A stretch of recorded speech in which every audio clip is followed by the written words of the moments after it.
Now that we've set up our web page so it redirects back to the main page, we might want to display a success message letting the user know the record has been successfully deleted. To do this, we need to pass a variable back to the main page in our URL after the redirection.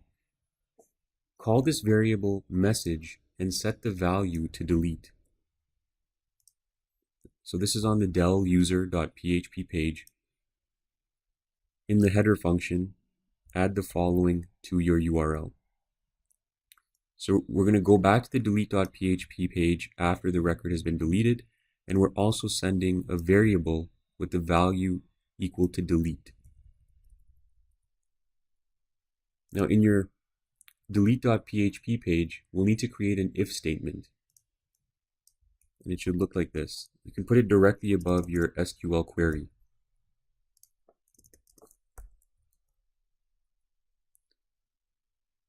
Inside this if statement, we need to check if the variable message is not null.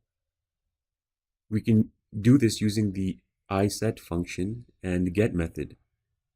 So here we're checking to see if there's a value attached to the variable message. And the only way there would be a value attached to it is if it was sent back in our redirect. So if the variable message is not null, the next thing we need to do is actually find out the value of the variable message. So create another if statement to check the value to see if it is equal to delete. So remember, we're sending the value back as a delete. If the value is delete, we're going to echo a success message. So record deleted. And that's it. Now we can go ahead and test our script. I'll go ahead and delete record with the ID 37. And we can see that the record was deleted and a success message is also visible.